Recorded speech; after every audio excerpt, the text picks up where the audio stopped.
김용민의 정치쇼 1부 시작하겠습니다. 저희 방송을 시사 토네이도라고 했는데 이거 참 말 조심해야 될 것 같습니다. 오늘 정오에 제주도 서부 앞바다 지방에 풍랑경보가 발효된다는 재난경보가 떴습니다. 낙하 위험 시설물은 제거하거나 묶어두시고 출입문과 창문도 단단히 잠궈달라, 이런 경보 내용입니다. 항구의 선박은 안전한 지역으로 대피시켜야 한다는 그런 경보사항도 유념하시면 좋겠습니다. 저희 방송은 서울, 인천, 경기 103.5, 경기도 이천 98.3, 부산 105.7, 부산 기장 89.3, 경남 양산 88.5, 경남 창원 90.9, 그리고 경남 진주가 98.7 이번에 또 새로 하나 론칭했습니다. 진주에서 98.7로 러브 FM 들으시는 분들 손 한번 흔들어 주시기 바라겠습니다. 그리고 문자로 나 지금 방금 손 흔들었다라고 보내주시면 저희가 소개해드리도록 하겠습니다.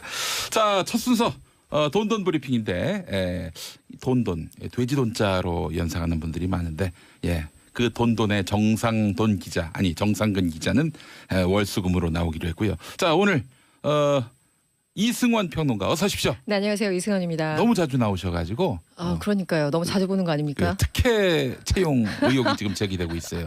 저 땜빵 전문이라고. 땜빵 전문, 알겠습니다. 알려주시면 됩니다. 스페어 평론가. 네. 그거 괜찮은데요? 스페어 뉴스 코멘테이터. 그렇게 앞으로 부르도록 하겠습니다. 네. 자, 속보가 떴어요.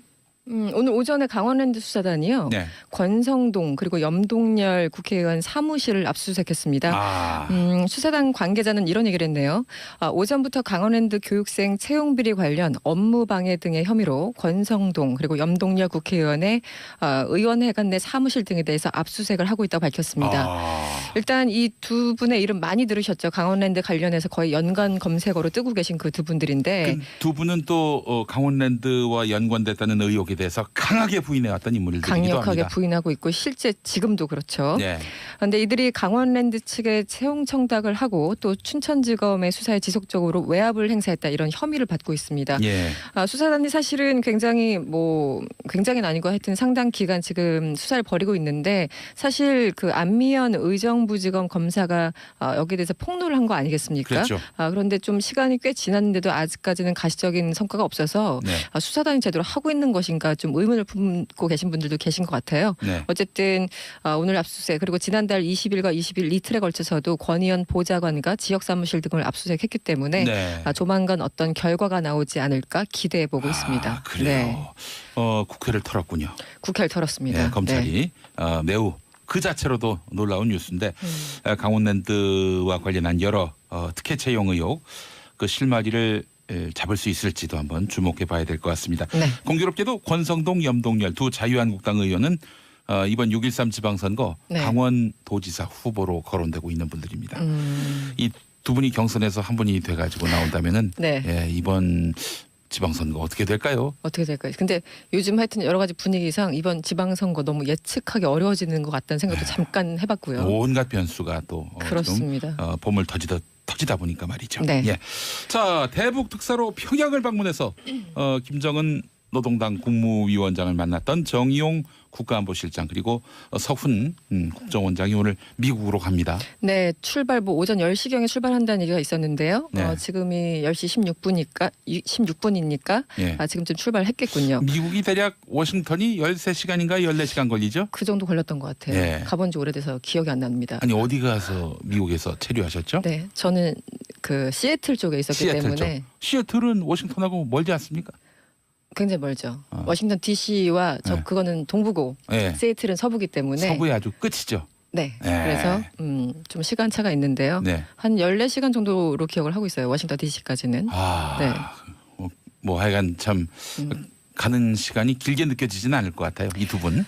워낙에 긴장된 상태에서 그러니까 보통 이제 이런 특사로 어디 파견되거나 이런 메신저 역할을 하는 사람들의 심리를 가끔 빙의해서 상상해 보긴 하는데 2박 4일 동안 방미 일정을 소화하고 다시 돌아와야 되거든요. 근데 지금 김정은 위원장의 메시지를 들고 가는 이 정의용 실장 지금 심정은 어떨까 굉장히 좀 궁금하기도 하고요. 예.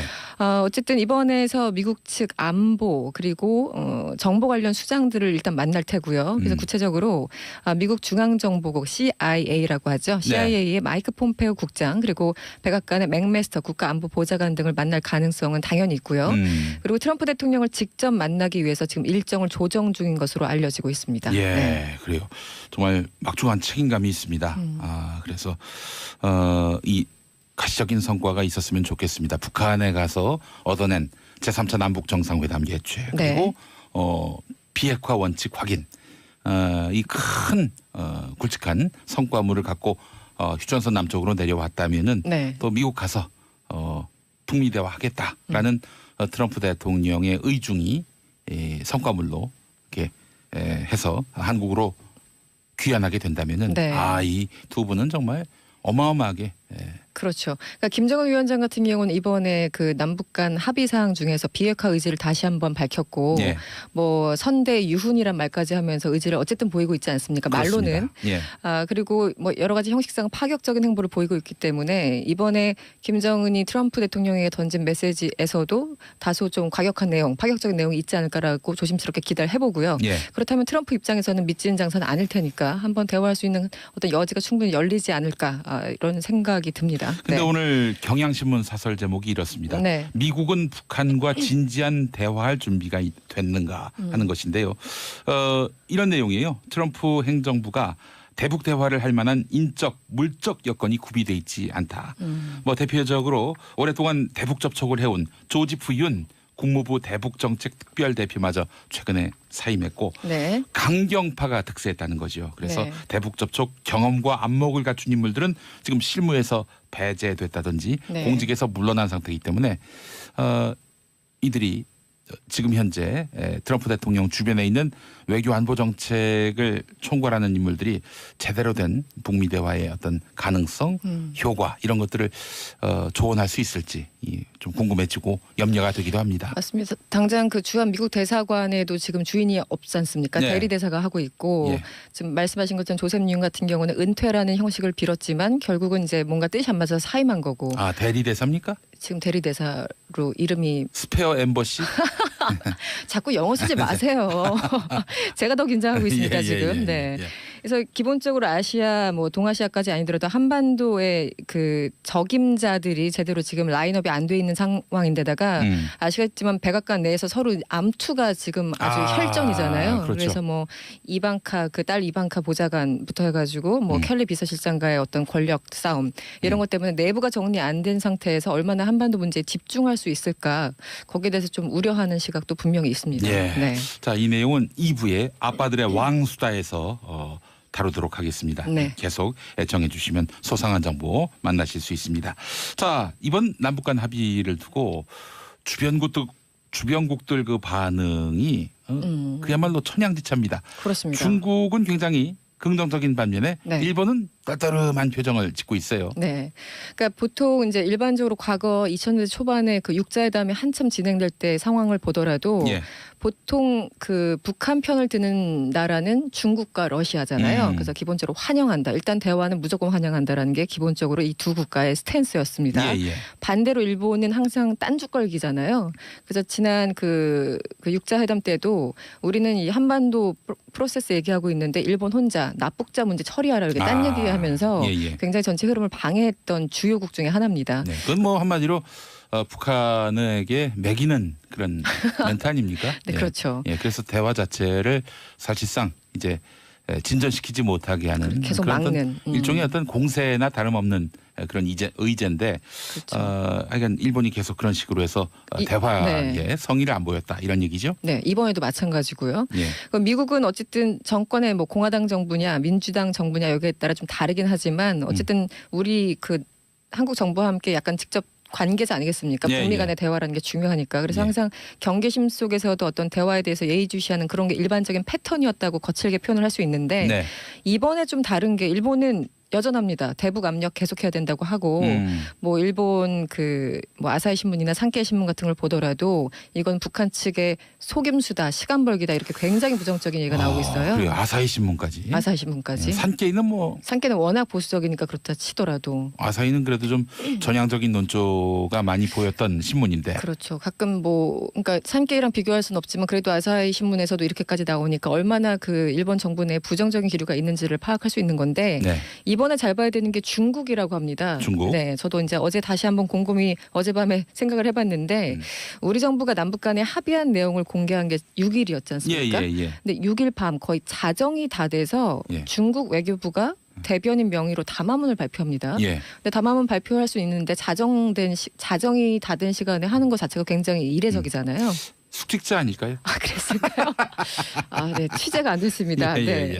일단 중국은 환영한다는 입장을 밝혔어요. 그러니까 늘 그랬듯 굳이 이튿날 아침에 해도 될 걸. 그러니까요. 그렇게 아주 빛의 속도로. 그러니까 아주 서둘러 환영한다 이렇게 입장을 밝혔는데 마지막 문장이 참 재밌어요. 예. 이 담화문의 마지막 문장이 중국도 해야만 하는 구실을 계속 맡겠다 이렇게 강조를 했는데 여기에 주목하는 전문가들이 꽤 있습니다. 그러니까 왜냐하면 네. 한마디로 말씀드리면 김정은이 이번에 파격적인 행보를 하고 제안을 하고 뭐 이런 것 자체가 사실상 중국을 겨냥한 거다라는 시각이 있더라고요. 그러니까 중국이 그 유엔이나 미국의 대북 제재에 굉장히 적극적으로 동참하고 있고 실제 북한 상황이 굉장히 안 좋아지고 있는데 여기에 대해서 엄청난 불만을 가진 김정은이 네. 아 그래 그렇다면 우리 미국하고 직거래할 테니까 니네 한번 소외 당해봐 이런 뉘앙스를 풍겼다라는 겁니다. 통미봉중. 그렇게 되는 거죠. 네, 맞습니다. 그래서 그 어떤 분은 과거 냉전 시대에 왜 중국과 그 당시 소련 사이에서 북한이 했던 뭐 등거리 외교를 연상하시는 분들도 있고 막 그런데 그렇게까지 뭐 생각을 해야 되는 부분인지 모르겠지만 이번에 중국의 어떤 반응들 그리고 중국 내부의 매체들 반응들을 보면은 이번에 김정은의 제안에 대해서 굉장히 좀 불만 섞인 그런 시선들이 분명히 존재합니다. 네. 그러니까 중국을 왕따시켰다, 소외시켰다, 그러니까 중국 패싱이다라는 그런 인식을 내부에서 하고 있는 것 같습니다. 기왕 할 거면 다 아시죠? 차이나 패싱. 아, 네, 죄송합니다. 따라해보세요. 제가 차이나 패싱. 차이나 패싱. 예. 네. 패싱이라고 했습니까? 패싱? 아니요, 패싱입니다. 패싱이라고. F 아니고 P입니다. 알겠습니다. 네. 예. 계속하시죠. 끝났어요. 끝났어요. 시간이 얼마 안 남았습니다. 청와대가 김영춘 해양수산부 장관과 김영록 농림축산식품부 장관의 6.13 지방선거 차출설 이 설과 관련해서 그래 차출될 수 있다. 이 가능성을 열어뒀다고 하는데. 네, 보통 지방선거 관련해서는 이제 언급을 자제하는 분위기였는데요. 예. 오늘 청와대 핵심 관계자가 기자들을 만났습니다. 일각에서 그 김영록 장관을 부산시장과 전남지사 후보로 차출하려는 움직임이 본격화됐다. 이런 예. 설에 대해서 이런 얘기를 했어요. 당에서 요청이 오지는 않았다. 이렇게 전제를 하면서도 요청이 온다면 그때 고민해 볼 수 있을 것이다. 이렇게 여지를 열어뒀습니다. 예. 만약에 이제 그 청와대에서 양 장관 차출 요청하게 된다면은 이제 내각에 아무래도 빈 구멍이 생기지 않습니까? 그렇죠. 그래서 또 여기 또 누가 들어갈 것인가 이것도 문제인데 아주 일각에서는요. 갑자기 유시민 전 장관 차출설도 나왔어요. 그러니까 뭐 비게 된다면은 유시민 전 장관 뭐 그 지금 정치 안 하겠다고 했지만 이거는 선출직이 아니잖아요. 그러니까 그래서 지지자들 사이에서는 문재인 대통령이 산채로 이렇게 납치해와라.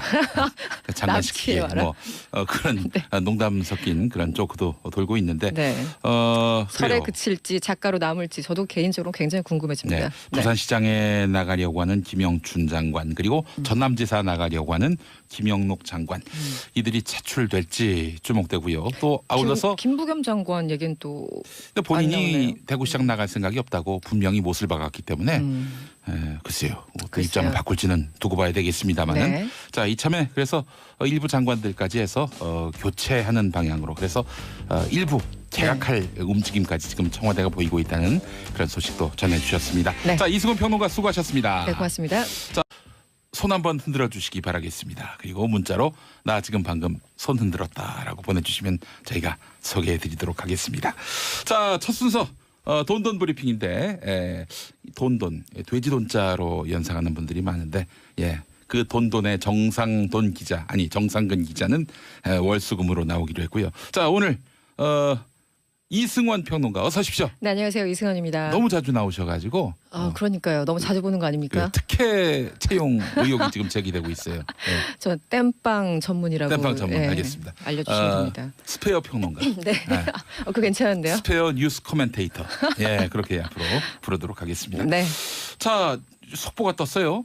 오늘 오전에 강원랜드 수사단이요. 네. 권성동 그리고 염동열 국회의원 사무실을 압수수색했습니다. 수사단 관계자는 이런 얘기를 했네요. 오전부터 강원랜드 교육생 채용비리 관련 업무방해 등의 혐의로 권성동 그리고 염동열 국회의원의 의원회관 내 사무실 등에 대해서 압수수색을 하고 있다고 밝혔습니다. 일단 이 두 분의 이름 많이 들으셨죠. 강원랜드 관련해서 거의 연관 검색어로 뜨고 계신 그 두 분들인데. 두 분은 또 강원랜드와 연관됐다는 의혹에 대해서 강하게 부인해왔던 인물들이기도 합니다. 강력하게 부인하고 있고 실제 지금도 그렇죠. 그런데 이들이 강원랜드 측에 채용 청탁을 하고 또 춘천지검의 수사에 지속적으로 외압을 행사했다 이런 혐의를 받고 있습니다. 수사단이 사실은 굉장히는 아니고 하여튼 상당 기간 지금 수사를 벌이고 있는데 사실 그 안미연 의정부지검 검사가 여기에 대해서 폭로를 한 거 아니겠습니까? 그렇죠. 그런데 좀 시간이 꽤 지났는데도 아직까지는 가시적인 성과가 없어서 수사단이 제대로 하고 있는 것인가 좀 의문을 품고 계신 분들도 계신 것 같아요.